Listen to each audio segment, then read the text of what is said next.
महेंद्र बाहुबली ने जैसे ही माहेश्मती के सिंहासन पर बैठने के बाद अपनी पहली नीति बनाई, वह पूरी दुनिया में चर्चित हो गई। उन्होंने यह आदेश दिया कि राज्य में हर नागरिक को बराबरी का अधिकार मिलेगा, चाहे वह किसी भी वर्ग या जाति का हो। राज्य के कोने कोने में प्रजा के साथ सामूहिक संवाद कार्यक्रम आयोजित किए गए ताकि उनकी समस्याओं को सुनकर समाधान किया जा सके। बाहुबली को यह अच्छी तरह से पता था कि अगर उनके राज्य की शक्ति को बढ़ाना है तो इसे केवल सेना के बल पर ही नहीं बल्कि नागरिकों के विश्वास और उनका समर्थन के बल पर भी बढ़ाना होगा। एक दिन माहेश्मती के छोटे से गांव में राक्षसों ने हमला कर दिया। वे राक्षस जंगलों में निवास करते थे और इंसानों से लड़ने में माहिर थे। उनका आतंक गांव के हर घर में फैल चुका था। गांव के लोग डर के साए में जी रहे थे। बाहुबली ने अपनी सेना का गठन किया और एक असाधारण साहसिक अभियान पर निकल पड़े। वह जानते थे कि यह लड़ाई आसान नहीं होगी, लेकिन उनका निश्चय दृढ़ था। जंगलों में जाने से पहले बाहुबली ने अपनी सेना को अच्छी तरह से तैयार किया। उन्हें राक्षसों से निपटने का तरीका नहीं पता था, लेकिन उनका विश्वास था कि वह अगर अपने सैनिकों के साथ एकजुट होकर युद्ध करेंगे तो कोई भी शक्ति उनको हराने में सक्षम नहीं होगी। जंगल के घने हिस्सों में उन्हें राक्षसों का सामना किया। बाहुबली की तलवार का चमत्कारी ढंग से उपयोग करते हुए उन्होंने राक्षसों को पराजित किया, लेकिन यह युद्ध सिर्फ बाहरी शत्रु से नहीं बल्कि उनके अंदर की चुनौतियों से भी थी। बाहुबली ने राक्षसों का अंत किया और गाँव वालों को राक्षसों के संकट से आजादी दिलाई। बाहुबली न केवल एक शक्तिशाली योद्धा थे बल्कि वे एक आदर्श राजा भी थे। उनका मन स्वाभाविक रूप से करुणामय और न्यायप्रिय था। वे दिन रात अपने राज्य की प्रगति और प्रजा की सुख सुविधाओं का ध्यान रखते थे। माहेश्मती की प्रजा के प्रति उनका यह समर्पण और निष्ठा ही उन्हें महान बनाती थी। इस राज्य की कुल देवी का एक मंदिर एक पहाड़ी पर स्थित था जो माहेश्मती की संरक्षक मानी जाती थी। यह मंदिर राज्य के लोगों के लिए एक पवित्र स्थान था जहाँ सभी संकट के समय में देवी का आशीर्वाद लेने आते थे। देवी की महिमा के कारण माहेश्मती राज्य सुरक्षित और समृद्ध माना जाता था। देवी की कृपा और बाहुबली की शक्ति के बीच एक गहरा संबंध था जो राज्य की सुरक्षा का प्रतीक था। हर साल की तरह इस साल भी कुल देवी का विशेष पूजन आयोजित किया गया। इस अवसर के लिए पूरा माहेश्मती सजाया गया था। फूलों की सजावट, रंगोली और दीपों की रोशनी से राजमहल और मंदिर परिसर जगमगा उठा था। लोग सुंदर वस्त्रों में सजकर परिवार के साथ इस पवित्र अवसर में सम्मिलित हुए थे। राज परिवार के सदस्य, मंत्री और सेनापति भी इस आयोजन में उपस्थित थे। मंदिर में देवी का विशेष श्रृंगार किया गया था। देवी की मूर्ति के चारों ओर फूलों की माला, दीपों की पंक्ति और धूप का सुगंध वातावरण को पवित्र बना रहा था। राजगुरु मंत्रोच्चारण कर रहे थे जिससे पूरे वातावरण में भक्ति का भाव व्याप्त था। महेंद्र बाहुबली अपने राजसी वस्त्रों में सजे हुए देवी के सामने नमन कर रहे थे। उनके चेहरे पर एक दिव्य चमक थी और उनकी आंखों में भक्ति की झलक साफ देखी जा सकती थी। प्रजाजनों की भीड़ देवी के दर्शन के लिए मंदिर के बाहर खड़ी थी और सभी मन में श्रद्धा और भक्ति का भाव लिए देवी के दर्शन का इंतजार कर रहे थे। पूजा के मध्य अचानक से वातावरण में एक अजीब सी बेचैनी महसूस हुई। मंदिर के ऊपर अचानक काले घने बादल छा गए और हवा में गड़गड़ाहट होने लगी। लोगों के चेहरे पर चिंता की लकीरें उभर आई। मंदिर के आसपास के वृक्ष तीव्र हवा में झूमने लगे और जैसे ही यह माहौल बदलने लगा, अचानक एक भयानक गर्जना हुई। सभी लोग चौंक कर मंदिर के प्रवेश द्वार की ओर देखने लगे। धुएं का एक विशाल काय गुबार मंदिर के प्रवेश द्वार पर उठ खड़ा हुआ। उसमें से एक भयानक राक्षस प्रकट हुआ। उसका आकार विशाल था और उसकी लाल लाल आंखें आग की तरह जल रही थी। उसकी काली त्वचा पर बड़े बड़े कांटे उभरे हुए थे और उसकी सांसें इतनी तेज थी कि धरती भी कांपने लगी। राक्षस की गर्जना इतनी तीव्र थी कि मंदिर का पूरा वातावरण कंपित हो उठा। उसने अपने विकराल स्वर में घोषणा की, माहेश्मती का यह राज्य और तुम्हारी कुल देवी का यह मंदिर अब मेरे अधीन होगा। इस देवी को कोई भी नहीं बचा सकता। जो मेरे सामने आएगा उसका यही अंजाम होगा। इस घोषणा के साथ ही राक्षस ने मंदिर की ओर बढ़ना शुरू किया। भय और आतंक से लोग मंदिर के परिसर में इधर उधर भागने लगे। महिलाओं और बच्चों में भय व्याप्त हो गया और हर कोई इस संकट से बचने का उपाय ढूंढने लगा। राक्षस की इस आक्रमण को देखकर राजा महेंद्र बाहुबली ने स्थिति को समझा। उन्होंने अपनी तलवार उठाई और देवी का आशीर्वाद प्राप्त कर राक्षस का सामना करने के लिए आगे बढ़े। उन्होंने अपनी सेना को आदेश दिया कि वे भी सभी प्रजाजनों की सुरक्षा सुनिश्चित करें और मंदिर की रक्षा में अपनी जान लगा दें। बाहुबली के साहस का यह दृश्य देखकर प्रजा में एक नई उम्मीद का संचार हुआ। उन्होंने राक्षस को ललकारते हुए कहा, तू जो भी हो जान ले कि महेश्मती की कुल देवी और मेरी प्रजा को क्षति पहुंचाने के लिए तुझे पहले मुझसे होकर गुजरना होगा। राक्षस ने बाहुबली की चुनौती का मजाक उड़ाया और क्रोधित होकर उस पर हमला कर दिया। दोनों के बीच एक भयंकर युद्ध आरंभ हुआ। राक्षस ने आगे गोले फेंके मगर बाहुबली ने अपनी तलवार से उन्हें काटते हुए राक्षस पर हमला जारी रखा। राक्षस और बाहुबली के बीच का यह युद्ध अत्यंत भयानक था। राक्षस कई बार बाहुबली पर भारी पड़ा, लेकिन बाहुबली ने हर बार अपनी रणनीति से उसे मात दी। हर वार के साथ राक्षस और क्रोधित हो रहा था, लेकिन बाहुबली ने कभी अपना धैर्य नहीं खोया। उन्होंने हर आक्रमण को न केवल सहा बल्कि अपनी पूरी शक्ति से जवाब दिया। उन्होंने देवी का आशीर्वाद लिया और युद्ध के हर क्षण में उनकी कृपा को महसूस किया।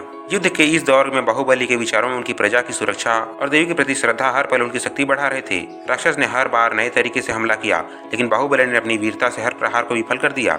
जैसे जैसे युद्ध अपने अंतिम चरणों में पहुंचा, बाहुबली ने देवी के सामने एक बार फिर नमन किया और अपनी अंतिम रणनीति बनाई। उन्होंने अपनी तलवार में देवी का आशीर्वाद प्राप्त कर राक्षस पर एक प्रचंड प्रहार किया। इस प्रहार की शक्ति इतनी जबरदस्त थी कि राक्षस के पास कोई विकल्प न बचा और उसकी शक्ति समाप्त हो गई। वह वहीं पर धराशायी हो गया। उसकी मृत्यु के साथ ही मंदिर और माहिष्मती के वातावरण में शांति लौट आई। राक्षस के अंत होते ही देवी का मंदिर सुरक्षित हो गया। राजगुरु ने देवी की आरती जारी रखी। राजगुरु ने देवी की आरती उतारी और माहिष्मती की प्रजा ने बाहुबली की वीरता का जय घोष किया। माहिष्मती के चारों ओर बाहुबली के नाम की गूंज सुनाई देने लगी। राजगुरु ने देवी से प्रार्थना की कि महेंद्र बाहुबली जैसा राजा सदैव राज्य के नेतृत्व करें और माहिष्मती में सदा शांति बनी रहे। राजा महेंद्र बाहुबली ने देवी का आशीर्वाद प्राप्त कर अपनी प्रजा की ओर देखा। उनका चेहरा संतोष और कृतज्ञता से भर गया। इस संकट से निपटने के बाद बाहुबली ने अपनी प्रजा को संबोधित किया और कहा, मैं वचन देता हूँ कि कोई भी शक्ति इस राज्य के संकट में नहीं डाल सकती।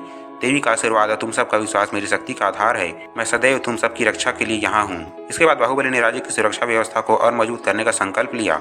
उन्होंने अपनी सेना को और सशक्त बनाने के लिए आदेश दिए और राजगुरु से राज्य की रक्षा के लिए विशेष अनुष्ठान करने का निवेदन किया।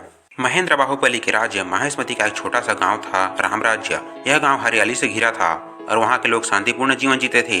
राम राज्य की हवा में मिठास थी। यहाँ का वातावरण शुद्ध था और सभी देवी देवताओं के भक्त थे। लेकिन कुछ समय से राम राज्य के लोग बेचैन रहने लगे थे।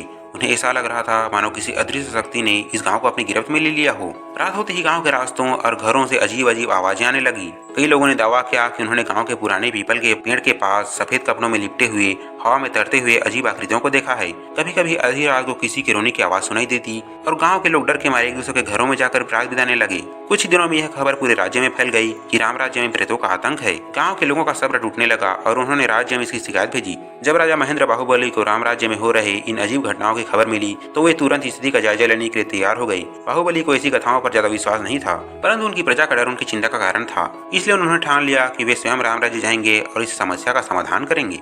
राजा महेंद्र बाहुबली अपने प्रिय घोड़े पर सवार होकर अपने कुछ विश्वास पात्र सैनिकों के साथ राम राज्य की ओर रवाना हुए।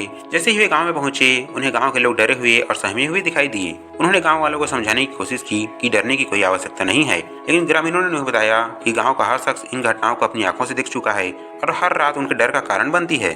बाहुबली ने रात उसी गांव में बिताने का निश्चय किया और गांव के एक पुराने मंदिर में ठहरने का निर्णय लिया। वह मंदिर गांव के एक ऊंचे स्थान पर था जहां से पूरा गांव दिखता था। जैसे ही रात हुई बाहुबली और उनके सैनिक मंदिर में एकत्रित हुए। आधी रात के समय हवा अचानक ठंडी और भारी हो गई। बाहुबली को ऐसा महसूस हुआ जैसे किसी अदृश्य शक्ति ने उन्हें घेर लिया हो। अचानक से पीपल के पेड़ के पास सफेद धुएं का गुबार दिखाई देने लगा। इस धुएं में एक अजीब आकृति धीरे धीरे स्पष्ट होती गई। बाहुबली और उनके सैनिकों ने उस आकृति को ध्यान से देखा तो पाया कि किसी व्यक्ति के रूप में दिख रही थी जिसका चेहरा स्पष्ट नहीं था। बाहुबली ने तलवार संभाली और उस आकृति के पास गए, लेकिन उनके पास पहुंचते ही वह आकृति अचानक गायब हो गई। यह देखकर उनके सैनिक और भयभीत हो गए, लेकिन बाहुबली ने उनका साहस बंधाया और कहा, यह कोई प्रेत नहीं बल्कि कोई भ्रम है जिसे हमें समझना होगा। अगले दिन बाहुबली ने गांव वालों से और भी जानकारी एकत्र की। उन्होंने गांव के बुजुर्गों से बातचीत की और पता लगाया कि यह घटनाएं पुराने प्रत्येक महल के पास ज्यादा होती हैं, जो गाँव के बाहर जंगल में स्थित था। महल के बारे में कई पुरानी कहानियां थी।